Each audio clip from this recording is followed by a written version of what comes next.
আসসালামু আলাইকুম viewers, welcome to our another প্রশ্ন উত্তর এপিসোড। কেমন আছেন সবাই? আশা করছি সবাই ভালো আছেন এন্ড আলহামদুলিল্লাহ আপনাদের দোয়ায় আমরাও ভালো আছি।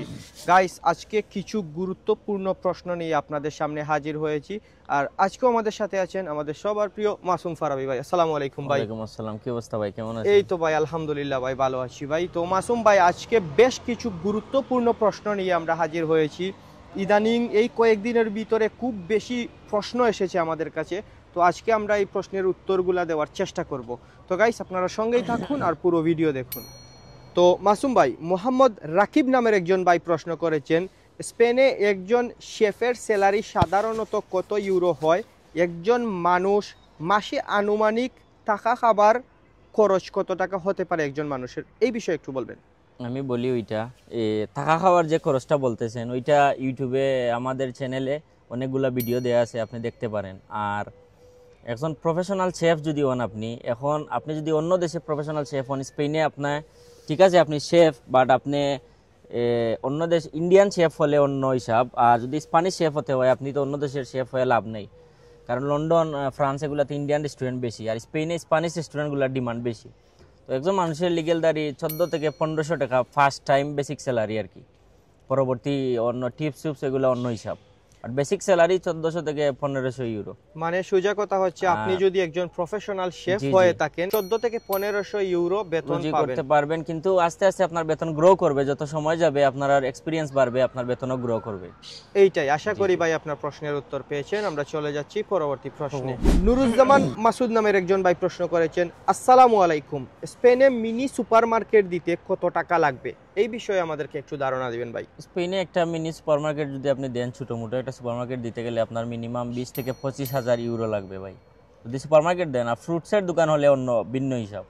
তো একজন ব্যক্তি যদি চায় স্পেনে একটি মিনি সুপারমার্কেট দিতে বা খুলতে, সেই ক্ষেত্রে তাকে মিনিমাম 20 থেকে 25,000 ইউরো গুনতে হবে, মিনিমাম লাগবে, মানে মিনি সুপারমার্কেট। আর যদি ফ্রুটসের দোকান বা বড় সুপারমার্কেট দিতে হয়, সেটা অন্য প্রক্রিয়া, অন্য হিসাব। তো আশা করি আপনার প্রশ্নের উত্তর পেয়েছেন। আমরা চলে যাচ্ছি পরবর্তী প্রশ্নে। তো মাসুম ভাই, আমাদের একজন ভাই প্রশ্ন করেছেন, আচ্ছা ভাই, মনে করেন কাজ মিলতেছে না, তারা কি ফুড ডেলিভারিতে কাজ করতে পারবে? আর এই কাজ কি সকল মাসে করা যায়? এই বিষয়ে একটু বলবেন ভাই। দেখেন, আমি ফুড ডেলিভারির যে কাজ, সব কাজই যেমন একটা কাজ, ফুড ডেলিভারি তেমন একটা কাজের মধ্যেই পড়ে। তো ফুড ডেলিভারি যদি উনি করতে চায়, ওনাকে একটা লিগেলদারি মানুষের একটা অ্যাকাউন্ট আনতে হবে, আনার পর উনি কাজ করতে হবে। তো সর্বপ্রথম একটা অ্যাকাউন্ট মিলিয়ে উনি কাজে উঠতে হবে। তো ইম্পর্টেন্ট হচ্ছে অ্যাকাউন্ট। অনেক মানুষ আছে অ্যাকাউন্ট পাচ্ছে না। তো আপনারা যদি পরিচিত কেউ থাকে, বা যেখানে স্পেনে যদি আপনি থাকেন, যেখানে কাজ করেন ডেলিভারিতে, উবের, গ্লোবো, যেখানে যারা কাজ করেন, ওনার সাথে ভালো একটা সম্পর্ক করলে আশা করি 1 মাস 2 মাসের ভিতরে অ্যাকাউন্ট পেয়ে যাবেন ইনশাল্লাহ। আর কাজ কি সকল মাসে করা যায়? জি, 12 মাস কাজ করতে পারবে, কোনো সমস্যা। আপনাদের কাছে যদি অ্যাকাউন্ট থাকে, আপনি 12 মাসই কাজ করতে পারবেন। হয়তো উইন্টারে একটু বেশি রুচি করতে পারবেন, সামারে একটু কম, এটাই, আর কিন্তু না, কিন্তু 12 মাসই কাজ করতে পারবেন। আশা করি আপনার প্রশ্নের উত্তর পেয়েছেন। তো আমরা চলে যাচ্ছি পরবর্তী প্রশ্নে। তামান্না নামের একজন প্রশ্ন করেছেন, ভাই আপনাদের কথাগুলো অনেক ভালো লাগে এবং অনেক হেল্পফুল ভিডিও বানান, ধন্যবাদ আপনাকে। তো আমার ছোট্ট একটি প্রশ্ন, ট্যুরিস্টে আসার পর কি সরাসরি কাজ করা যায়? কোনো প্রকার পুলিশি ঝামেলায় পড়তে হয় কিনা একটু ক্লিয়ার করে বলবেন। ভবিষ্যতের কথা চিন্তা করে এই রিস্ক নিব কিনা, মানে এইরকমই উনি বলতেছেন। তো এই বিষয়ে একটু বলবেন ভাই। এরকম ভিডিও আমাদের এই যে ট্যুরিস্ট ভিসায় কাজ করতে পারবে কিনা, বা ওয়ার্ক পারমিট নিয়ে অনেকগুলো ভিডিও আছে, কিভাবে রেসিডেন্স কার্ড পাবেন। আচ্ছা, আপনাকে বলি, ট্যুরিস্ট ভিসায় যখন আপনি আসবেন স্পেনে, আর বাই রোডই আসেন, সবার মানে এক প্রসেস। আপনি 2 বছর স্টে করতে হবে স্পেনে, তারপর আপনি কাগজ জমা করে আপনি বৈধতা হতে হবে। এর আগে আপনি 2 বছর ইলিগেলি কাজ করতে হবে। কাজ করা যাবে? যে ইলিগেলি কাজ করতে হবে, আপনার স্যালারিটা একটু কম হবে। আর কোনো প্রকার পুলিশি ঝামেলা না, পুলিশি ঝামেলা নাই স্পেনে, তেমন একটা পুলিশি ঝামেলা নাই। যদিও কোনো সময় পুলিশে ধরে আপনাকে সাথে সাথে ছেড়ে দিবে, যদি কোনো দোষ করেন, অন্যায় করেন, আপনাকে ফাইন করবে, বাট দেশে পাঠাবে না। না, এগুলা কোনো প্রবলেম না, বা কাজে ধরলে মালিককে ফাইন দিবে, আপনার কোনো ফাইন দিবে না। আর আপনি চাইলে এখানে যখন প্রথম 2 বছর আপনার কোনো পেপারস বা কাগজপত্র থাকবে না, আপনি কাজ করতে পারবেন, কোনো সমস্যা নাই। যদি আপনি কাজ খুঁজে পান, কাজ করতে পারবেন। আশা করি আপনার প্রশ্নের উত্তর পেয়েছেন। আমরা চলে যাচ্ছি পরবর্তী প্রশ্নে। তো মহসিন আহমেদ নামের একজন ভাই প্রশ্ন করেছেন, ভাই ইউকে থেকে অ্যাড্রেস করতে পারবো কিনা পাসপোর্ট না পাঠিয়ে? জাস্ট পাসপোর্টের কপি দিয়ে কি অ্যাড্রেস করা যাবে? এই বিষয়ে আমাদেরকে একটু বলবেন ভাই। পিডিএফ দিয়ে পসিবল আছে ভাই, দেখেন, কিন্তু ওই যে ইলিগালি সিস্টেমটাতে না যাওয়াটাই উত্তম। কারণ বর্তমানে যদি আপনি পিডিএফ দিয়ে আপনি একটা এমপাদ্রামিয়েন্তো স্পেনে করান, 2 মাস 3 মাস পর যদি ওইটা ব্লক হয়ে যায়, তখন তো আর আপনি ওটা দেখবেন না, আপনার পাসপোর্ট ছাড়া তো আপনি এমপাদ্রামিয়েন্তো তুলতে পারবেন না। তো বেটার হবে স্পেনে আসার পর আপনি এমপাদ্রামিয়েন্তোটা বানান। আর যদি আপনার ফ্যামিলির কেউ থাকে, ভাই বা চাচা মামা যদি থাকে, ইনশাল্লাহ করতে পারেন। না, সোজা কথা হচ্ছে ভাই, আমরা এই রকম অবৈধ কাজে আমরা উৎসাহিত করি না। তারপরেও যদি আপনার পরিবারের কোনো সদস্য থাকে সেক্ষেত্রে আপনি করতে পারবেন, বাট আপনি স্পেনে প্রবেশ করে তারপর করাটাই উত্তম। আশা করি আপনার প্রশ্নের উত্তর পেয়েছেন, ধন্যবাদ। তো রাজীব নামের একজন ভাই প্রশ্ন করেছেন, ভাই আমার তেমন কোনো কাজ জানা নাই, আমি যদি স্পেনে প্রবেশ করি, আমি যদি ওয়েটার হিসাবে বা কোনো রেস্টুরেন্টের সামনে কাজ করতে চাই, আমি কত টাকা বেতন পেতে পারি, এই বিষয়ে একটু বলবেন। দেখেন, উনি যদি কোনো এক্সপিরিয়েন্স না থাকে, ওনাকে সর্বপ্রথম ভালো স্প্যানিশ রেস্টুরেন্টে ওনাকে ওয়েটার হিসাবে নিবে না, যদি এক্সপিরিয়েন্স না থাকে। আর যদিও কেউ রাখে ওনাকে ইলিগেলি যদি রাখে, 800 থেকে 900 ইউরো বেতন দিবে। আর যদি ভালো স্প্যানিশ রেস্টুরেন্টে রাখে, ওনার তো অবশ্যই কাগজ লাগবে। কাগজ পাওয়ার পর যদি আপনি ঢুকেন, তাহলে মিনিমাম 1400 থেকে 1500 আপনার বেসিক স্যালারি থাকবে। যখন আপনার এক্সপিরিয়েন্স বাড়বে, তখন আস্তে আস্তে আপনার বেতনও গ্রো আপ করবে। মানে এক কথা, সোজা কথা হচ্ছে, যদি আপনার নর্মালি কোনো কাজের এক্সপিরিয়েন্স থাকে না, জাস্ট ওয়েটারই কাজ করেন, সেটা তেমন ইজিও না, আবার এত হার্ডও না, এইরকম। তো আপনি করতে পারবেন নর্মালি, যদি আপনার পেপারস থাকে সেক্ষেত্রে আপনি 1400 থেকে 1500 ইউরো বেতন পাবেন স্টার্টিংয়ে। আর যদি ইন্ডিয়ান পাকিস্তানি রেস্টুরেন্টগুলোতে অবৈধভাবে কাজ করেন, সেক্ষেত্রে আপনি 800-900 ইউরো পেতে পারেন, তাও বাংলার প্রায় 1.5 লক্ষ টাকার মতো। আশা করি আপনার প্রশ্নের উত্তর পেয়েছেন। আমরা চলে যাচ্ছি পরবর্তী প্রশ্নে। তো আমাদের আরেকজন ভাই প্রশ্ন করেছেন, ভাই আমার ফ্রান্সে অ্যাসাইলেম আছে, আমি স্পেনে 2 বছর থাকলে লিগ্যাল হতে পারবো কিনা, কোনো সমস্যা হবে কিনা, এই বিষয়ে একটু বলবেন মাসুম ভাই। কাগজ জমা করতে পারবে, কিন্তু উনি ওই যে ফিঙ্গারটা দিছেন, ওই ফিঙ্গারটা কাটাতে হবে, তা না হলে কাগজ হবে না স্পেনে। মানে হচ্ছে উনি যদি ফ্রান্সে উকিল ধরে ফিঙ্গার কাটান ভালো, যদি স্পেনে আসার পর ভালো উকিল ধরে ফিঙ্গারটা কাটান ভালো, বাট ফিঙ্গারটা আপনার মাস্ট বি কাটাতে হবে। মানে যেহেতু উনি ফ্রান্সে অ্যাসাইলেম করেছেন, সেক্ষেত্রে ওনার ফিঙ্গারটা কিন্তু ফ্রান্সে নিয়ে নিছে। তো ফ্রান্সও ইউরোপের দেশ, স্পেনও ইউরোপের দেশ, সেক্ষেত্রে ফিঙ্গারটা আপনার স্পেনে চলে আসবে। আগে এভাবে আসতো না, এখন নতুন লতে এখন চলে আসে, আগে এইরকম সমস্যা হইতো না।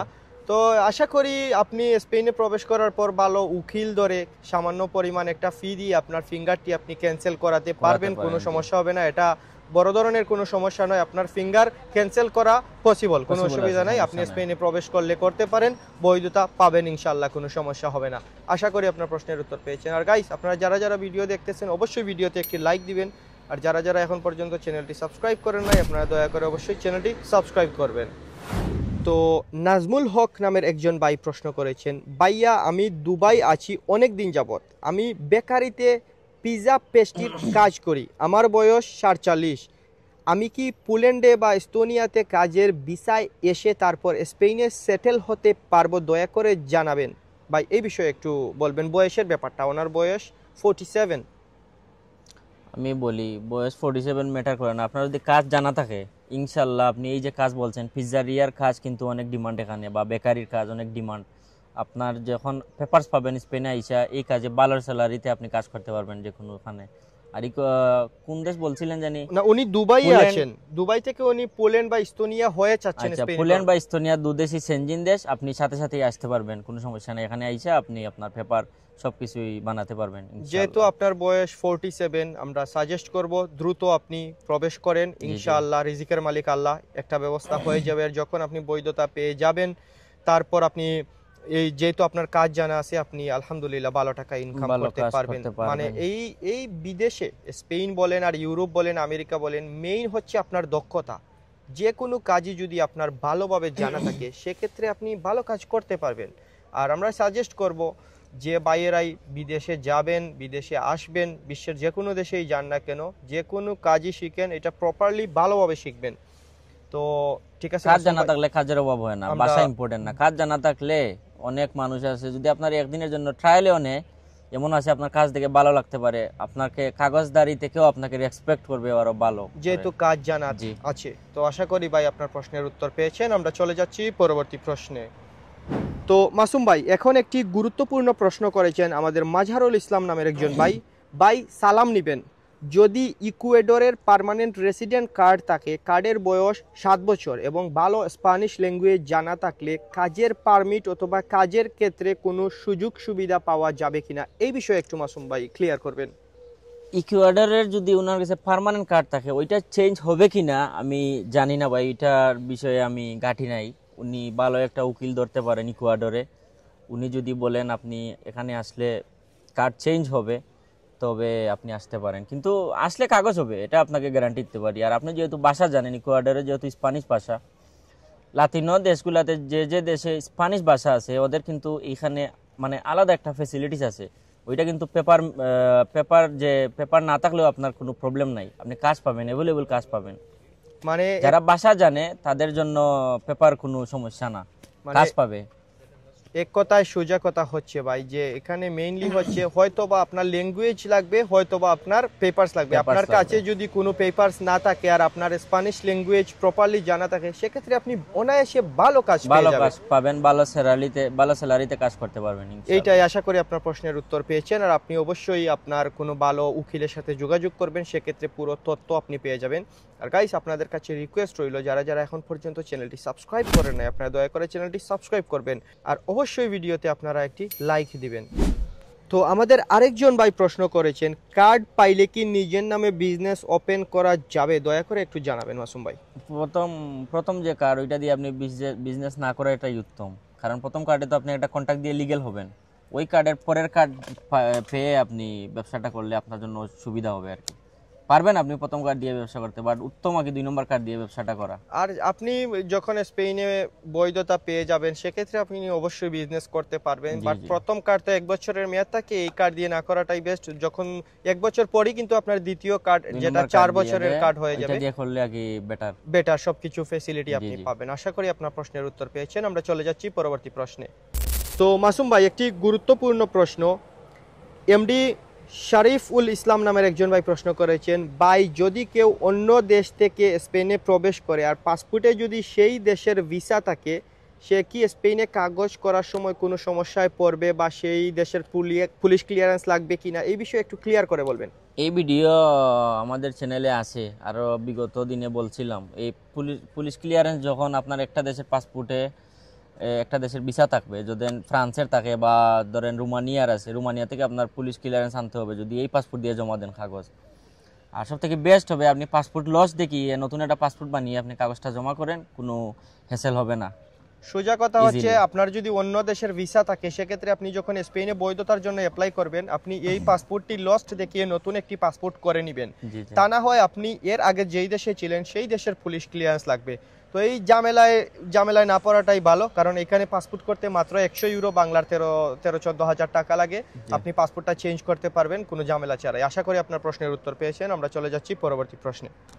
আচ্ছা মাসুম ভাই, আপনার কাছে আরেকটি প্রশ্ন রইল যে নতুন যেটি নিয়ম হয়েছে আগামী মে মাসের 20 তারিখ থেকে যে নতুন আইনটি পাস হয়েছে, এই মাসের 20 তারিখে কি সবাই পেপার জমা করতে পারবে কিনা, এই বিষয়ে আপনার কাছে কি তথ্য আছে আমাদের দর্শকদের উদ্দেশ্যে? ইনশাআল্লাহ ওইটা আমি অনেক উকিলের ভিডিও দেখছি, ইনশাআল্লাহ ওইটা আগামী মাসের 20 তারিখ থেকে 21 তারিখ থেকে আপনারা কাগজটা জমা করতে পারবেন। যারা নতুন আইনে ওইটা স্টার্ট হবে 21 তারিখ থেকে, মের 21 তারিখ থেকে আপনারা জমা করতে পারবেন। আপনাদের যত ডকুমেন্ট আছে সবকিছু রেডি রাখেন, ইনশাআল্লাহ কাগজটা হয়ে যাবে। মানে আগে যেই নিয়মে 3 বছর লাগতো, এখন নতুন নিয়মে সেই সিস্টেমই, জাস্ট আপনার 2 বছর লাগবে। 2 বছর লাগবে। আর হয়তো বা আপনার ওই যে আড়াইগো ইনফরমেট যে সার্টিফিকেট আছে না স্কুল করে যেটা নেয় আর কি, এটা সম্ভবত লাগবে না। তো আশা করা যায় কন্ট্রাক্ট তো লাগবে, 8 ঘন্টার একটা কন্ট্রাক্ট তো লাগবে, আর 2 বছরের এমপাদ্রামিয়ান্তের হিস্টোরি লাগবে, আর একটা পুলিশ ক্লিয়ারেন্স লাগবে। কেউ যদি চায় যে 4 ঘন্টার কন্ট্রাক্ট দিয়ে জমা দিতে, তাও কি পারবে? অবশ্যই। ওইটা এখনো জানা যায়নি সঠিক, যখন 20 তারিখের পর যখন কাগজ জমা দিবে তখন বলতে পারবে উকিলে কি কি আসছে না আসছে, এখনো বলা যাইতেছে না ওইটা। বুঝছি, আবার অনেক উকিল বলছে জমা দেওয়া যাবে, উকিল বলতেছে জমা দেওয়া যাবে, কিন্তু ওইটা বেস্ট হবে এখন ডিসিশন না নেওয়ার জন্য। 20 তারিখের পর যখন কাগজ আসবে স্থানকারিয়া থেকে, তখন ডিসিশনটা নেওয়া বেস্ট হবে। আর আমরা মনে করি বা আমাদের একজন যে উকিল ভাই, যে বাঙালি ভাই বলছিল যে ফুল কন্ট্রাক্ট দিয়ে জমা দেওয়াটাই বেস্ট হবে, উত্তম। 1 বছরের বা মিনিমাম 6 মাসের কন্ট্রাক্ট দিয়ে জমাটা তো করবেন। আর দোকানের যে কন্ট্রাক্টর হবে ওইটা যাতে এসএল হয়, ওইটা আপনার মানে আর পিছে তাকানোর দরকার নেই আপনার, এসএল কাগজ হলে হবে সাথে সাথে আপনার 100% কাগজ হয়ে যাবে। হবে। আর যদি অটোনামার কন্ট্রাক্ট দিয়ে দেন, ওইটা আপনি উকিলের সাথে পরামর্শ করে এই মাসের 21 তারিখের পরে পরামর্শ করে উকিলের সাথে দিয়েন, এটা পসিবল আছে। উকিলের যখন 21 তারিখের পর যখন স্টার্ট হবে, তখন কি কি ল আসছে নতুন, স্থান ক্রিয়া থেকে একটা চিঠি আসে উকিলের কাছে, তখন ওরা পরে বুঝতে পারে কি কি ডকুমেন্টস লাগে, কি কি কন্ট্রাক্টে লিগেল হতে পারবে। 21 তারিখের পর ইনশাল্লাহ সবাই জেনে যাবেন। তো আশা করি এই নতুন আইনে সবাই পেপারস জমা দিতে পারবেন যাদের অলরেডি স্পেনে 2 বছর হয়ে গেছে। তো ঠিক আছে গাইস, আপনাদের কাছে রিকোয়েস্ট রইল, আপনারা যারা যারা এখন পর্যন্ত চ্যানেলটি সাবস্ক্রাইব করেন না, আপনারা দয়া করে চ্যানেলটি সাবস্ক্রাইব করবেন, আর ভিডিওতে অবশ্যই লাইক দিবেন। আর কে কি জানতে চান অবশ্যই কমেন্ট করবেন, প্রশ্ন করবেন, আমরা উত্তর দেওয়ার চেষ্টা করব। তো সবাই ভালো থাকবেন, সুস্থ থাকবেন, দেখা হচ্ছে অন্য কোনো ভিডিওতে। আসসালামু আলাইকুম।